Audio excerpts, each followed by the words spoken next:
नमस्कार शेतकरी मित्रांनो, मी आपला शेतकरी मित्र दत्ताभाऊ दैफळे आणि तुम्ही पाहत आहात गावकरी आपला शेतकरी मित्र हे यूट्यूब चॅनल. तर शेतकरी मित्रांनो, आज आपण यूट्यूब चॅनलच्या माध्यमातून आमचे एक शेतकरी मित्र आहेत संतोष काळे साहेब यांच्या आपण शेतामध्ये आज आलेलो आहेत. तर शेतामध्ये येण्याचं कारण म्हणजे शेतकरी मित्रांनो, हे काय आता तुमच्या समोर दिसत असेल की हे गहू आता काढणीला आलेला आहे.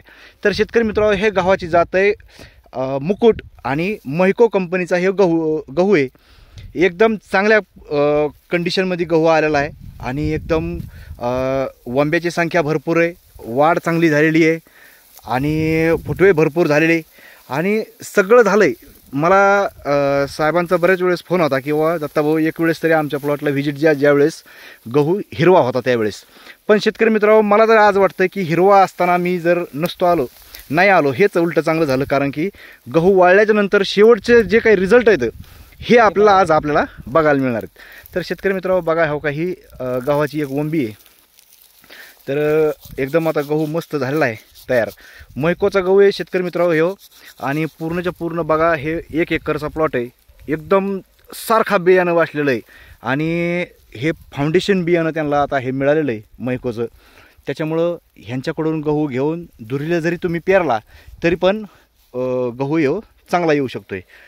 तर शेतकरी मित्रांनो, बघा हे आमचे काळे साहेब आहेत आणि ह्यांनी आता हे गहू बघा हे कशा क्वालिटीमध्ये तयार झालेला आहे. तर आपण काळे साहेब ह्यांना आपण विचारू की बाबा गव्हाचं नियोजन तुम्ही आम्हाला थोडक्यात सांगा की बाबा गव्हाचं नियोजन तुम्ही कसं केलं. तर थोडक्यात म्हणजे काय, पेरणी केली तुमच्याकडून 2 फवारण्या केल्या. हां, फवारण्यामध्ये म्हणजे काही लक्षात नाही काय दिलं होतं डिगोभाऊने, पण चांगल्या क्वालिटीचे औषधं दिले त्यामुळे हे असे रिझल्ट भेटलेले आहेत आम्हाला. बरं, अंदाजे उत्पादन 16 ते 17 क्विंटल होईल. 16 ते 17 क्विंटलच्या आसपास. बरं, इथून 10-12 क्विंटल उत्पन्न व्हायचं, पण या वर्षी 16-17 क्विंटल होईल. 16-17 क्विंटल उत्पन्न होईल. बरं. तर मुकुट महिकोचा जे मुकुट आहे हे गहू तुम्हाला आवडलेला आहे समजा. हो, आणि तुमचं उत्पन्न बी चांगलं व्हायचं, खाण्यामध्ये बी चांगल्या क्वालिटीच्या पोळ्या होत्यात असं सांगितलेलं आहे, असं ऐकायला भेटलेलं आहे. त्यामुळे आम्ही हे आवर्जून पेरला होता. गहू शेतकरी मित्रांनो जास्त लांब दाण्याची साईज आहे ही थोडी लांब नाही, थोडा जरा बोटका गहू आहे. पण ह्याला फुटवे भरपूर झाले आहेत आणि फुटवे भरपूर झाल्यामुळं वंब्याची संख्या वाढली आणि वंब्याची संख्या वाढली म्हणजे दाण्याची संख्या वाढली म्हणजे पर्याय आपलं उत्पन्न हे वाढणार आहे. तर एक आमचे पुन्हा एक आबाज भाई एक आलेले आहेत. आबाज भाई, कसं काय वाटतं तुम्हाला गहू? एकदम नंबर है. कैसा लग रहा है आपको? अच्छा लग रहा है क्या? हाँ, अच्छा लग रहा है. आपने आज तक देखा क्या ऐसा गहू? नहीं. अरे 496 महीने पे तो बेरड़ा सर के मैंने घर को पेरे वाला है. हाँ, अच्छा नहीं. और इसमें देखता क्या कुछ वंब्या नीचे ऊपर? नहीं, मेरे इसमें नीचे पड़ेगा.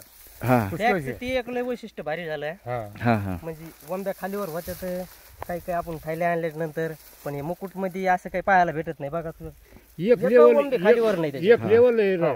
बरेच शेतकरी काही एक जाती असत्या गव्हाच्या की मला हेच पाहिजे, मला तेच पाहिजे म्हणून धरून बसतात बरं का. पण तसं नाही करता, जर चांगल्या क्वालिटीचं बियाणं काही आपल्यासारख्या समजा शेतकऱ्याचा अनुभव जर शेतकऱ्यांनी जर घेतला तर नक्कीच पुढच्या वर्षीसाठी शेतकऱ्याला हे फायदे ठरू शकते. आणि बऱ्याच वेळेस आपण बघतो की लोक एकमेकाचं बघत नाहीत. कोणीतरी एखाद्याला आमच्या पाहुण्यानं सांगितलेलं असतं की आमचा हे गहू चांगला आलता, पण तिकडच्या भागातलं वातावरण, आपल्या भागातलं वातावरण ह्याच्यावर पण ह्या बऱ्याच गोष्टी अवलंबून असतात. 2 थैले आणलेल्या बेरोडचे झालेले म्हणजे खालीवर वंब्या झाल्या. खालीवर. हा, 496 म्हणून नाही, ते दुसराच निघलाय. बेरोड झालेली ती. बरं. तर शेतकरी मित्रांनो, बघा गव्हाची उंची पण बघा किती झालेली आहे आणि गहू पडला नाही, काही नाही. तब्बल इथं हाईट लागत होती त्याच्यावर. आता तांब्या वंब्या आहेत का सरळ होत्या का इथं लागत. हा, आता ते जरा वाळायला त्याच्यामुळे त्यामुळं नाही तर इथं लागायचा गहू. तर 4 फूट भरत होता खालून जमिनीपासून. तर शेतकरी मित्रांनो, बघा पूर्ण एकदम प्लॉट हे मुकुटचा प्लॉट आहे ना, हे बघा एकदम भारी बसलेला आहे आणि फुटव्याची संख्या पण बघा बस कशी गव्हाची भरपूर झालेली आहे. एका जागेवर भरपूर फुटवे येतं आणि पर्यायी शेतकरी मित्रांनो फुटव्याची संख्या वाढली म्हणजे आपलं उत्पन्न वाढलं. तर शेतकरी मित्रांनो, गावकरी आपला शेतकरी मित्र म्हणून माझं एक यूट्यूब चॅनल आहे, त्या चॅनलला नक्की सबस्क्राईब करा. बेल आयकॉनचं बटन दाबून घंटीच्या चिन्हाला क्लिक करा, म्हणजे इथून पुढे येणारे माझे सगळे व्हिडिओ तुम्हाला पाहायला मिळतील. शेतकरी मित्रांनो, व्हिडिओ पाहिल्याबद्दल धन्यवाद. राम राम.